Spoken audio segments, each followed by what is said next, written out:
Every conversation is a connection. We're here to keep you in the moment. From morning walks to community events, we're here to keep you involved. Life's best moments should be heard, and we're here to make sure you don't miss a thing. Hearing Associates of South Carolina. We're here for North Augusta. A car wreck can happen in a snap, but did you know you can get your case started immediately by going to MikeHostelowLawFirm.com?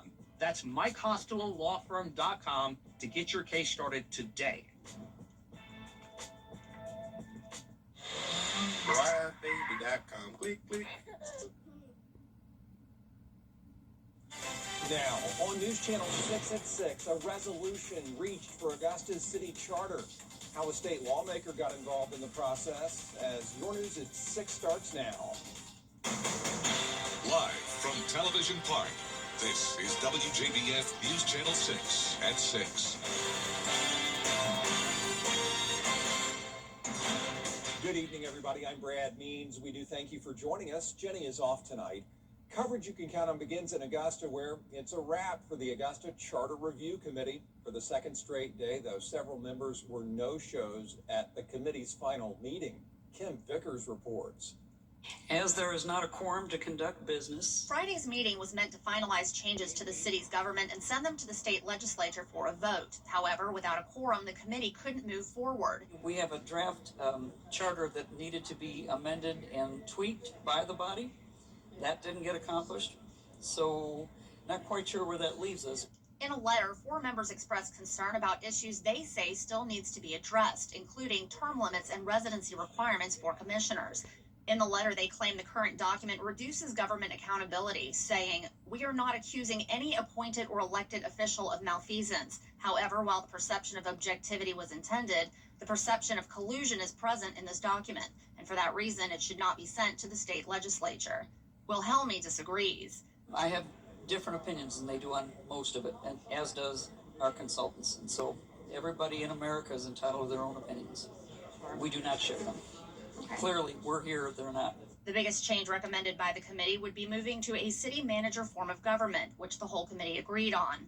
Thursday night, State Representative Mark Newton introduced a bill that would add changing Augusta's form of government to November's ballot, even though the legislative session will end before lawmakers can vote on changes. He's doing the right thing. It needs to happen.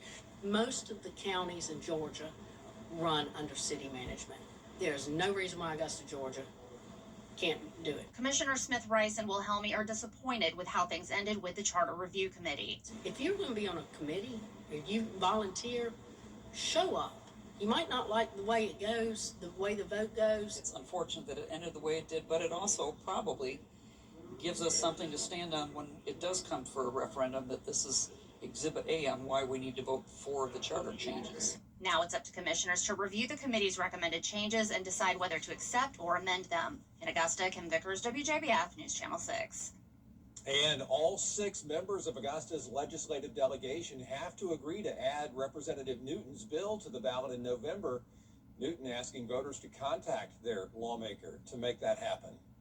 Chief Meteorologist Jenna Petracci is joining us now as we take a first look at our weather. Yeah, it's the first day of spring today, Brad, and it's definitely feeling like it with highs in the 70s. But as we go into the weekend, we'll be getting a taste of summertime already, and it is going to be staying mostly dry as we wrap up the month of March. Right now on our Terry Lambert Hyundai Skyview cam, it's a beautiful day all across the CSRA, especially down in Allendale County. Today's almanac showing that we started out at 36 degrees and then we climbed to 77. So it's sort of one of those days where it's winter in the morning and then spring in the afternoon. A big variety of temperatures throughout the day, but as we go into the weekend, you'll definitely notice some warmer low temperatures as well. Currently, we're in the mid 70s, 75 in Augusta, 74 in Aiken, Allendale, you're at 75, Wrightsville at 74, 76 in Gibson, and 75 in Washington. We don't have that summer-like humidity just yet, though. Dew points are staying in the 30s. We have winds coming out of the southwest, only up to around 10 miles per hour sustained. And we do have some high-level cloud cover moving into the CSRA, but we're not expecting any rain tonight, and it is going to be a mostly dry weekend. So here's your Friday evening forecast. It's going to be great for an outdoor walk at sunset, or maybe you want to eat dinner outside. Very comfortable, even into the 9 o'clock hour, still in the 60s. Then as we look ahead to the weekend, 86 tomorrow afternoon after a chilly start.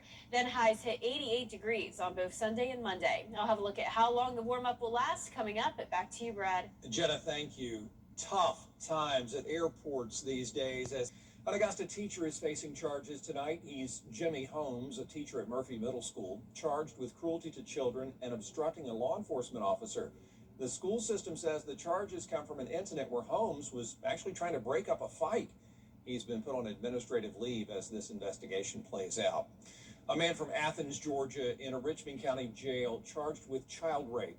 58-year-old James Bryant is accused of picking up a 15-year-old girl and taking her to an Augusta motel. Deputies say he paid the teenager $2,000 for sex. Bryant is facing several charges, including statutory rape and aggravated child molestation. An Augusta mother is facing charges of child neglect and abandonment. Officers arrested Suzanne Shelton after a visit from DFACS. The sheriff's office says Shelton's 5 children were living in a motel room that was filled with trash. The beds had nothing on them. The children covered in dirt and their clothes were filthy. Deputies say 2 of the children didn't have any clothes on. They each were taken to MCG after reports of the same thing happening once before in Thompson. A huge celebration for our medical students today. Just love this day every year. Look at them. The Medical College of Georgia holding its annual Match Day celebration at SRP Park. Everybody's so happy. Parents and faculty getting to celebrate nearly 300 students getting accepted into residencies as part of the next step. Our future doctors, 98% of the students got a position and a big portion matched in 8 different healthcare sectors. That includes internal medicine, pediatrics, and psychiatry. Today is like the epitome of what my med school is like led up to, and so I'm just so happy to be here celebrating with my class and see everybody's success come to fruition. And moving forward, I'm excited to take care of my patients and promote preventative medicine and promote healthy futures for everybody and spread that love. Boy, MCG is such a wonderful part of this community. Congratulations, students. I know you're going to do great going to programs covering 34 states and 22 specialties. 30% of the students are planning to stay in Georgia. Still ahead, senators working overtime while lawmakers are clocking in over the weekend. Next. News Nation tonight, the dramatic. And our chief meteorologist, Jenna Petracci, back with us now. Well, very exciting that it's the first day of spring finally, and the temperatures are reflecting that today, but it will start to feel more like summer over the weekend, and overall, we'll continue to see a variety of temperatures into next week as well. I'll have your full Bite for 6 forecast when we return. All right, Augusta.